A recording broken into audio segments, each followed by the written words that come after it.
অত্যন্ত গুরুত্বপূর্ণ তথ্য আপনাদের সামনে নিয়ে এসেছি যে এবার স্কুল পড়ুয়ারাও কিন্তু এবার এসএসসি শিক্ষকদের পাশে ওনারা আন্দোলনে যোগ দিলেন। শিক্ষকরা এবার বড় কর্মসূচির ডাক দিলেন। চলুন আপনাদেরকে পুরো ডিটেলসে বলবো, যেখানে মমতা বন্দ্যোপাধ্যায়ের পুরো ঘুম উড়ে গেছে। তার সাথে আপনাদেরকে বলি যে বিকাশ ভবনে অভিনব প্রতিবাদ, শিক্ষকদের আন্দোলনকে সমর্থন করতে এবার খোদ রবীন্দ্রনাথ ঠাকুর সেখানে হাজির হলেন। প্রতীকী রবীন্দ্রনাথ ঠাকুর সেখানে হাজির হলেন। কি হলো চলুন আপনাদেরকে পুরো ডিটেলসে সবটা বলছি। চলুন প্রথমত আপনাদেরকে বলি যে এই যে শিক্ষকরা, যেখানে শিক্ষকরা আন্দোলন করছেন, বিক্ষোভ করছেন, এমনকি ওনারা কিন্তু রীতিমতো দাবি ধরে বসেছেন যে আমরা দ্বিতীয়বার আর পরীক্ষা দেব না। কারণ আমরা পরীক্ষা কেন দিব, আমরা যেই চাকরি যোগ্যের সহিত আমরা নিজের অধিকার কেন ছাড়বো, আর যদি আমরা দ্বিতীয়বার পরীক্ষাতে বসি তাহলে মুখ্যমন্ত্রী সংসদ ইনাদেরকেও কিন্তু দ্বিতীয়বার পরীক্ষা দিতে হবে। মানে বুঝতে পারছেন কতটা ওনারা চ্যালেঞ্জ করেছেন বা কত বড় দাবি রেখেছেন মমতা বন্দ্যোপাধ্যায়ের কাছে। সেখানে তো মমতার ঘুম উড়ে গেছে, সাথে কিন্তু কোর্ট থেকে যে নির্দেশ দেওয়া হয়েছে ডিএ নিয়ে, সেটা নিয়েও কিন্তু মমতা বন্দ্যোপাধ্যায়ের ঘুম উড়ে গেছে।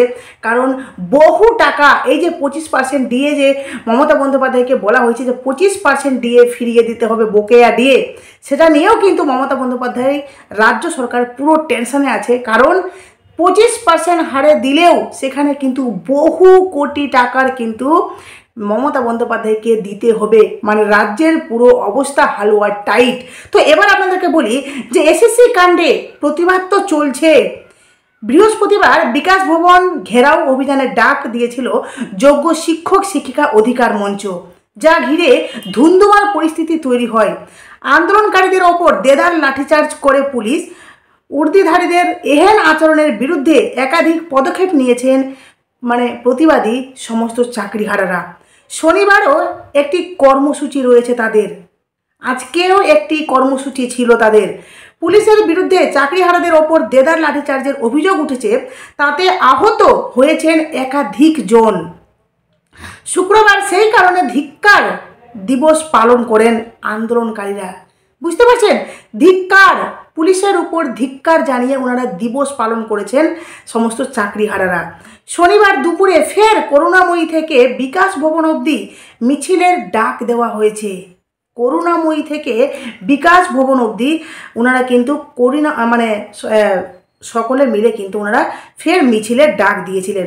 সেই মিছিলে চাকরিহারা শিক্ষকদের পাশাপাশি পা মেলাতে দেখা যাবে স্কুল পড়ুয়াদের। মানে আজকে কিন্তু দেখা গেছে সেই সমস্ত স্কুল পড়ুয়ারা, কারণ এই যে যেই সমস্ত স্টুডেন্টরা, যারা ছাত্র, যাদেরকে পড়াচ্ছিল শিক্ষকরা আজকে যদি স্কুলে না থাকে বা ওনারা যে নেই, তাহলে শিক্ষক না থাকলে ছাত্রদেরকে পড়াবে কে, তাই না? আর আজকে ছাত্ররা যখন টিভিতে দেখছে যে আমার শিক্ষককে মারা হচ্ছে, আমার স্কুলের শিক্ষককে অপমান করা হচ্ছে, ওখানে অবহেলা করা হচ্ছে, লাঠি চার্জ করা হচ্ছে, তাহলে ভাবুন যে ছাত্রদের কি রিয়াকশন হবে। ওনারা আজকে পাশে এসে দাঁড়িয়েছে, মানে সেই সমস্ত স্টুডেন্টরা আজকে শিক্ষকদের পাশে এসে দাঁড়িয়েছে। ওনারাও কিন্তু তালে তাল মিলিয়ে এবার আন্দোলনে যোগ দিয়েছেন। বিকাশ ভবনের সামনে উপস্থিত হয়ে 26,000 কাণ্ডে চাকরি খোয়ানো শিক্ষকদের আন্দোলনকে নৈতিক সমর্থন জানাবে ছাত্রছাত্রীরা। এদিকে গতকাল প্রতিবাদী শিক্ষাকর্মীদের ওপর লাঠিচার্জের ব্যাখ্যা দিয়েছে পুলিশ। তাদের দাবি 7 ঘন্টা ধরে সংযম দেখিয়েছিলেন উর্দিধারীরা। সেই সঙ্গে বলা হয় বিকাশ ভবনের ভেতরে আটকে পড়া কর্মীদের বের করতে যেটুকু বল প্রয়োগ করা দরকার সেটুকু কিন্তু আমরা করেছি। মানে এটা পুলিশরা বলছেন, মানে পুলিশ বলছেন যে আমাদের যতটুকু করা খুবই দরকার ছিল ততটুকু কিন্তু আমরা করেছি, এতে কিন্তু আমাদের কোনো রকমের দোষ নেই। মানে ওনারা নিজের সম্পর্কে ক্ল্যারিফিকেশন দিচ্ছেন। তার সাথে ওনারা বলছেন যে গতকাল চাকরিহারাদের অবস্থান মঞ্চে যান রাজ্যের বিরোধী দলনেতা শুভেন্দু অধিকারী। চাকরিহারাদের দাবি সামনে রেখে অধিবেশন শুরুর দিন রাজ্য বিধানসভা অচল করার কথা বলেন বিজেপি বিধায়ক। সেই সঙ্গে পুলিশ লাঠিচার্জের তীব্র নিন্দা করেন। শুভেন্দু বলেন এটা বর্বরোচিত। শিক্ষকরা জাতির মেরুদণ্ড, কারণ শিক্ষকরা কিন্তু ছোট ছোট বাচ্চা বা যে সমস্ত ছেলে মেয়েরা স্কুলে পড়তে যায় তাদের ভবিষ্যৎটা নির্ধারণ করে কিন্তু সেই সমস্ত শিক্ষকরাই। তো তো স্বামী বিবেকানন্দ বিদ্যাসাগরের দেশে এই ধরনের ঘটনার নিন্দা করছি। একই সঙ্গে বলেন, কলকাতা হাইকোর্টের প্রাক্তন বিচারপতি অভিজিৎ গঙ্গোপাধ্যায় রায় মুখ্যমন্ত্রী মেনে নিলে আজ যোগ্যদের চাকরি হারিয়ে পথে বসতে হতো না। বুঝতে পারছেন যে প্রাক্তন বিচারপতি অভিজিৎ গঙ্গোপাধ্যায়ের কথা বলেছেন যে ওনার রায় যদি মমতা বন্দ্যোপাধ্যায় প্রথমে মেনে নিতেন তাহলে হয়তো আজকে চাকরি হারাদেরকে রাস্তায় বসতে হতো না। জাস্টিস গঙ্গোপাধ্যায় সেই সময় 7,000 জনকে চিহ্নিত করে দিয়েছিলেন। সেই রায় মেনে নিলে আজ এই পরিণতি হতো না বলে দাবি করেন রাজ্যের বিরোধী দলনেতা শুভেন্দু অধিকারী। অন্যদিকে চাকরিহারাদের ওপর পুলিশের লাঠিচার্জ নিয়ে ইতিমধ্যে কলকাতা হাইকোর্টের দ্বারস্থ হয়েছেন একাধিক চাকরিহারা। সেখানে দ্বারস্থ হয়ে এক চাকরিহারা বলেন যে মামলায় আবেদন জানানো হয়েছে সম্পূর্ণ ঘটনায় বিধাননগরের সিপি থেকে রিপোর্ট চাওয়া হোক, সেই সঙ্গে কার নির্দেশে পুলিশ লাঠিচার্জ হলো। বুঝতে পারছেন, কার নির্দেশে পুলিশি লাঠিচার্জ হলো সেই সঙ্গে বলা হচ্ছে সেটার কৈফিয়ত চাওয়ার দাবি জানানো হয়েছে বলে খবর। আগামী সপ্তাহে এই মামলার শুনানি হওয়ার সম্ভাবনা রয়েছে।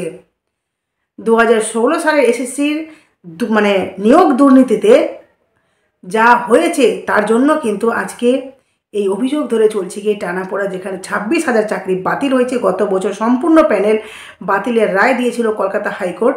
গত এপ্রিল মাসে একই রায় দেয় সুপ্রিম কোর্ট। এই আবহে বিগত প্রায় 1 মাস ধরে আন্দোলন করছে সমস্ত চাকরিহারা শিক্ষকরা। তাহলে বুঝতে পারছেন ওনাদের আন্দোলনটা আরও কত জোরদার হয়ে উঠছে। কারণ এবার আরজি করের মতো ভুল কিন্তু শিক্ষকরা করবেন না। আরজি করে বারবার বলা হয়েছিল যে বিচার পাবে। যদি সেই সময় যেভাবে তীব্র আকার ধারণ করেছিল, যদি সেই সময় এই ধরনের তীব্র আকার ধারণ কন্টিনিউ থাকতো তাহলে কিন্তু তিলোত্তমা তাড়াতাড়ি করে বিচার পেত। এভাবে পুরো ব্যাপারটা একদম ঝিমিয়ে যেত না। তো যাই হোক, আগামীতে কি করছে, কিন্তু এটা আপনাদেরকে বলি যে আরজি করের মতো ভুল কিন্তু এবার শিক্ষকরা করবেন না। ওনারা একবার ঠেকেছেন, বারবার নয়। এবার আপনাদেরকে বলি যে বিকাশ ভবনে অভিনব প্রতিবাদ, শিক্ষকদের আন্দোলনকে সমর্থন জানাতে খোদ রবি ঠাকুর। একদম তো রবীন্দ্রনাথ ঠাকুর তো সেখানে হাজির হননি, কারণ রবীন্দ্রনাথ ঠাকুর আর কিন্তু নেই, এটা আপনারাও জানেন, আমিও জানি। কিন্তু রবীন্দ্রনাথ ঠাকুরের প্রতীকী ওনার মতো করে কেউ কিন্তু ওখানে হাজির হয়েছে জাস্ট এই ব্যাপারটাকে নিয়ে আন্দোলন, বা এটাকে একটা বলতে পারে যে শিক্ষকদের পাশে একটা সমর্থন। বিকাশ ভবনের সামনে গতকাল দেখা গেল এক অভিনব প্রতিবাদ।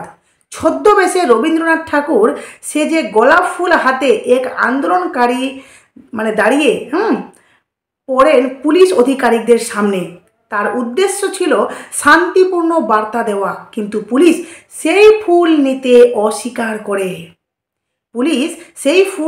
অস্বীকার করে চাকরি হারানো শিক্ষক শিক্ষিকাদের এই আন্দোলনকে সমর্থন জানাতে এদিন উপস্থিত হন কংগ্রেসের আইএনটিটিউসি সেবা দল। এমনকি যে গত কয়েকদিন ধরে চাকরি ফেরতের দাবিতে চলছে পুরো বিক্ষোভ, কিন্তু বৃহস্পতিবার পরিস্থিতি হঠাৎ উত্তপ্ত হয়ে ওঠে।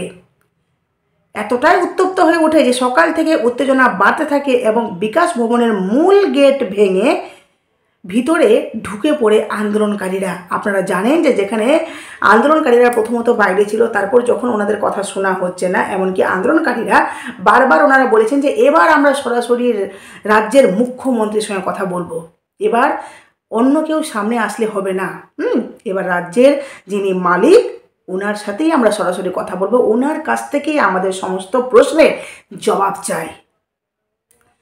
তো পরে সন্ধ্যায় পুলিশ লাঠিচার্জ করে আন্দোলনকারীদের ছত্রভঙ্গ করার চেষ্টা করে, এতে আহত হন একাধিক শিক্ষক ও শিক্ষিকা। পুলিশ দাবি করেছে আন্দোলনকারীদের কারণে বিকাশ ভবনের ভেতরের 55টি অফিসের প্রায় 500 থেকে 700 কর্মী 7 ঘন্টা ধরে আটকে ছিলেন। একজন গর্ভবতী মহিলাও আতঙ্কে সেই ঘটনা দেখে আতঙ্কে পড়েন বলে জানানো হয়েছে। বারবার অনুরোধ করেও আন্দোলনকারীরা তাদের বেরোতে দেননি, তাই পরিস্থিতি সামাল দিতে বাধ্য হয়ে পুলিশ বল প্রয়োগ করে। এটা কিন্তু পুলিশ নিজের দিক থেকে ক্লারিফিকেশন দিয়েছেন।